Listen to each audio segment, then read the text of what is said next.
This was on the back lot at the studio. We built that doggy daycare. There's a lot of city extensions in this. Yeah, the actual city was only a block in either direction.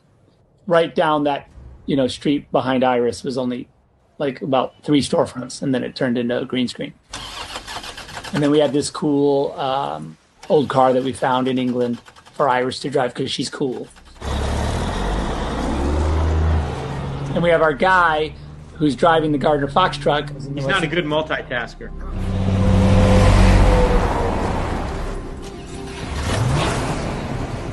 Now Iris is going to pull out, and the light's going to turn for green for her, red for the truck driver who can't, because he's down getting his hamburger, he can't see that. So, and then here we have Flash giving her one look, and there's a little bit of you can see there's a mutual attraction between the two of them.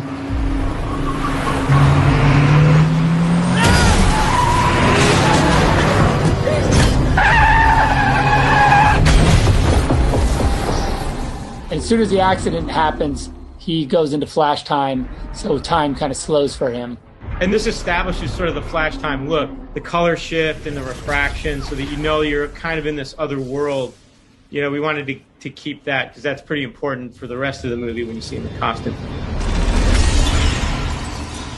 So he kind of just poked his finger through an empty frame, and we were like, oh, there'll be glass here.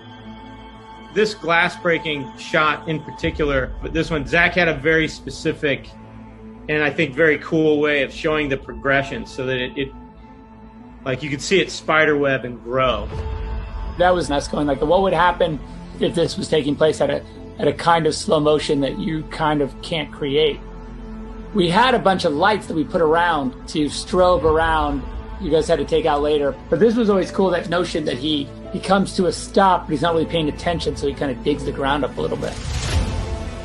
Like so many things, I think this sequence, there's a bit of a leap of faith, but I've worked with DJ long enough, to have no fear about these things. On the day, we're just like, oh, that'll be cool. That's all that glass breaking. Yeah, that'll be amazing. And then we had to make the hair. We pulled her hair back because we had to make it. When we were shooting, I remember I had to say, Ezra, imagine there's hair there. I had to show him this drawing, actually. I'd be like, you're going to just kind of gently push the hair away. And she's wearing a performance capture suit. Yeah, so all her clothes were put on in post. We wanted her to be very fluid, like she was underwater, her cloth and her hair. So we had Iris on this kind of robotic arm.